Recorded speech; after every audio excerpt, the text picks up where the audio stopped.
Hey guys, I am Law and welcome back to another video. This is a continuation of What If Tatsumi Was Archer's reincarnation. This series was actually completed 2 years ago, but the last 2 videos got copyrighted. P.S. When Tatsumi is doing stamina training, let's just, say he's not doing something safe for work, if you catch my drift. Anyways, I hate long intros, so let's begin. His death would see Tatsumi and would immediately start to blush and ask Tatsumi what he was doing here. Tatsumi, a little taken aback by this but remained composed, answered her saying that he was out here to do some training on his own. His death then walked towards Tatsumi and started observing him. You really have gotten stronger, Tatsumi, his death said as she was feeling Tatsumi's muscles and then soon suddenly hugged him. You know, for someone that can create ice, you're pretty warm, Tatsumi said with a small smile on his face. His death blushed by this and hugged Tatsumi even tighter, but as they were still embracing each other, 3 large danger beasts appeared behind them, and his death, being annoyed by this, took out her sword and swiftly cut down all the danger beasts in less than 2 seconds. Wow, she's amazing when fighting, even I might have trouble with her if I don't go all out, Tatsumi thought to himself. Right after his death took care of the danger beast, a man in a yellow cloak came out as he was hiding behind a rock. Tatsumi asked, "Who are you?" to which the man responded by taking out a device from his pocket to let out a large, bright purple light underneath his death and Tatsumi. The light then got brighter, engulfing both Tatsumi and his death, as when the light was gone both of them looked at their surroundings to notice that they were on a beach in what seemed to be a deserted island. His death then created a tall ice tower from below with Tatsumi beside her to figure out where they were. Then suddenly one of the new species of danger beast the size of the tower they were standing on emerged from the water. Isith then summoned hundreds and hundreds of giant ice shards and shot them directly at the beast, making it fall over. The beast then barely got up and his death was about to finish it, but Tatsumi summoned his bow with one broken phantasm sword and shot the sword at the beast, creating a huge explosion, blowing away the beast's entire top half. His death was impressed by and wanted to ask questions, but before she could, another one of those giant beasts appeared and his death quickly took care of it by creating a giant ball of ice in an instant, way bigger than the creator, in order to completely crush it. They then realized that they were the only ones on the island far away from the capital and that they had to wait for a portal to open from the same spot they were sent from. This obviously wouldn't be happening anytime soon, so they both went to explore the island together. They hunted some danger beast, observed some small animals and ate some of the island's fruit, to which Tatsumi was able to make a delicious fruit salad. It was then the evening and both his death and Tatsumi went back to the same spot where they arrived, to which his death asked how Tatsumi was able to summon that weapon. Tatsumi was a little hesitant to answer but replied that he had a special ability to create replicas of weapons and armor, as it was just an ability he has had since he was a kid. His death accepted this answer, which then led to talking some more and eventually doing some stamina training, if you catch my drift, until it was the middle of the night. An hour later the same purple light appeared from the spot they were in, both engulfed them. However, when the light disrupts, his death had arrived at the rocky area alone, not seeing Tatsumi. Tatsumi used some reinforcement magic and then projected Incursio, which was fast enough to turn invisible, to hide behind a rock. His death then left as she hoped to see Tatsumi again in the future. Tatsumi then went back to the base and told them what happened when he was away, not involving that stamina training. A couple of days later, and all the new species of danger beast would be exterminated, and Night Raid would have a new mission to kill an assistant leader of a religious organization who has been drugging people for his own selfish deeds. Night Raid would also use this opportunity to take out some of the Jaeger members, as they were said to protect the leader of the organization. The Jaegers split into 2 teams, with Wave, Kurome, and Bulls going the direction Night Raid was planning to ambush them, which was in a rocky canyon. The ambush began with Susanoo attacking Wave, sending Wave flying quite a few kilometers away, and Night Raid then started to attack both Bulls and Kurome, with Kurome summoning her undead minions to attack Night Raid. Considering all the members of Night Raid were alive, they were able to deal with both Bulls, Kurome, and her army with little to no difficulty. As Tatsumi then saw Bulak and Leon fighting Bulls, Tatsumi then went to them and told them to stop, which they did, and Tatsumi tried to convince Bulls to join them, as he knew Bulls was genuinely a good person. Bulls truly wanted to join, but he has already committed too many horrendous crimes that he was already part of the capital's corruption, and even if he wanted to join them, if the capital were to hear of this, they may go after both his wife and his daughter. So Bulls had to see this through the end. Tatsumi was saddened by this but respected Bulls' wishes. Tatsumi then projected Kancho and charged towards Bull's at full speeds with Ro Ajax blocking his flames as when he was close enough he sliced Bull's imperial arms and cut both Bull's from his chest as Bull's was now dead. Kurome would then have a hard time as she was fighting both Akame and Shiel. Akame tried to talk with Kurome about how they don't have to fight but Kurome didn't budge and still tried to kill Akame. Akame was very saddened by this as she could have ended the fight a lot quicker but subconsciously was holding back. Akame then had a tear in her eye as she cut Kurome's stomach and the poison then spread around her body but before she could die she heard Akame saying, "I'm sorry my dear sister," as Kurome then dropped to the ground and died. Akame looked dejected but was soon comforted by the other members of Night Raid.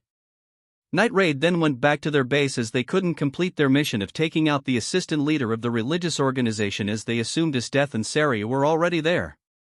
Once they arrived at the base, Negenda got word that the assistant leader was taken into the capital being guarded by Death and her subordinates. She also got word that the Empire's forces are gathering together protecting both the minister and the emperor, reason being is both Night Raid and the Revolutionary Army were able to take down most of the Empire's powerful forces including killing 3 of the 7 Jaeger members, so the Empire was in a tight spot. Negenda, being pleased by this, announced to all the members of Night Raid they would probably have their last mission tomorrow. The mission was to infiltrate the palace of the emperor and kill the minister then take the emperor hostage, while taking out certain targets of the military, then the rest of the Revolutionary Army would arrive as then the capital would be forced to surrender freeing the country from its corrupted hands. The members of Night Raid were happy to hear this and as celebration Susanoo cooked all of their favorite meals and one of the members would begin to talk to each other and just seem to have a pretty good time enjoying each other's company. "Damn, nothing like a nice cold one after successfully completing all missions in a hitch without any of us dying," Leon said while looking a bit tipsy while holding a pint of beer.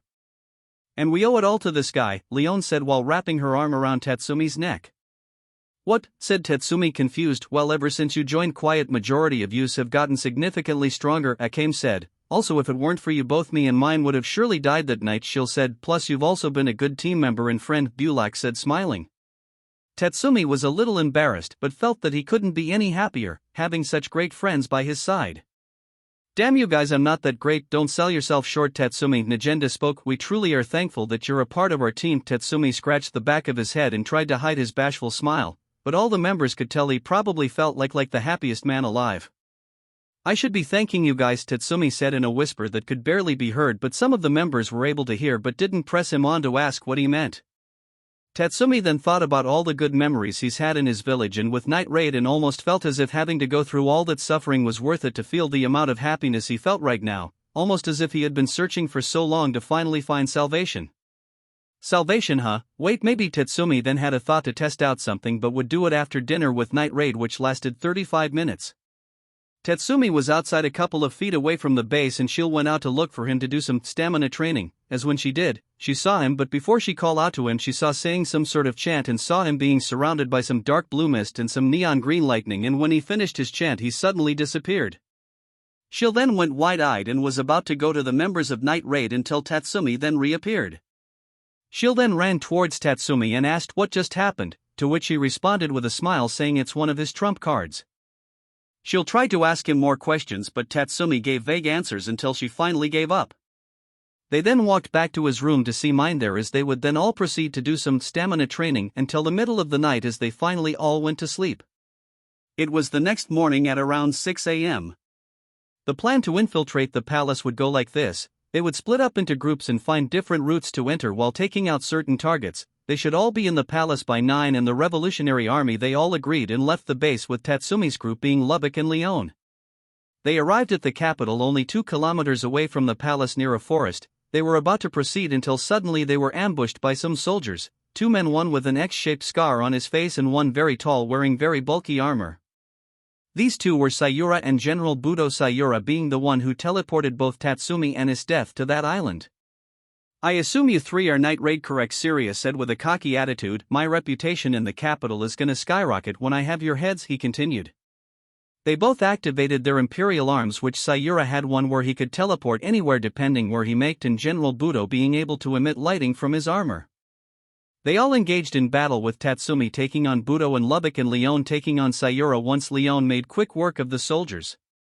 As Tatsumi was fighting Bubo, he was having a little more trouble than he thought even when he used reinforcement magic on himself and his swords. Bubo had good reaction time and an amazing defense. Tatsumi then continued his barrage of attacks, dodging the attacks sent at him until he said, "I am the bone of my sword." Then 10 swords appeared behind Tatsumi, launched themselves at Budo and the ground, creating miniature explosion. Budo, barely able to tank the attacks, was caught in the smoke, but before he could react to the next oncoming attack it was too late. Kancho already went through Budo's head and he was dead. Tatsumi then looked to see Leon and Lubbock finish off Sayura and the rest of the soldiers as they regrouped and made their way to the palace of the capital. At a different location, Mine and Shell were also about to enter the palace, but they were ambushed by Seru and Koro. When Seru saw Shell still alive and had another pair of giant scissors, she was confused and a little on edge, but quickly went to her rant about how she was executing justice. As both teams began to fight, Shell and Mine were doing a lot better than their first encounter, as not only they had the experience but also information, as Tatsumi told them where all of Seru's weapons were and that Koro core was located on his left foot. Mine took out Koro and Shell defeated Seru by cutting her in half as she was now dead. The two girls then continued to make their way to the palace. As the remaining members of Night Raid made their way inside the palace, they took out some soldiers and other important figures that were targets for the Revolutionary Army. As they continued to do so, they eventually ran into Wave and Run, 2 remaining members of the Jaegers. Night Raid was about to engage in combat, but Run told them they were no longer a part of the Imperial Army anymore and wanted to join them. They were a bit skeptical but soon allowed them, as they weren't necessary targets of the Revolutionary Army. They then made their way inside the palace to look for both the minister and the child emperor, killing as many guards as possible. They arrived by breaking down a huge metal door to see both the minister and the emperor in a slight panic, but before they could engage in combat, the emperor activated his own imperial arms, which sudden the ground started to shake and the emperor was covered in armor that began to rise, wrecking everything in its path, forcing Night Raid to retreat outside, for it to be revealed that it's a giant black armored imperial arms that could be seen all across the capital. The emperor then started attacking Night Raid and anyone that opposed him, destroying everything in its path. When Night Raid saw this, they immediately knew what was happening and started attacking the giant armor imperial arms, but barely did anything to it. Heck, even one of Tatsumi's broken phantasms was barely able to damage the armor. So Tatsumi then tried a different approach. He used Trace on the imperial arms and noticed a weak spot, which was the lower abdominal to the armor. He then told Leon and Lubbock to meet with the other members of Night Raid to try and evacuate as many people as possible, to which they did. 5 minutes later, the emperor was still attacking and Tatsumi was on a clock tower about to shoot with another broken phantasm, this time adding more mana in the arrow, as when he released the arrow it arrived at the Amor's lower abdominal, causing an explosion, also making the imperial arms unable to move, causing it to fall over, but most of the citizens were already evacuated, so there weren't too many casualties. The members of Night Raid then arrived at the now broken imperial arms and were able to secure the emperor, with Najenda telling Leon and Bulak to go look for the minister and kill him.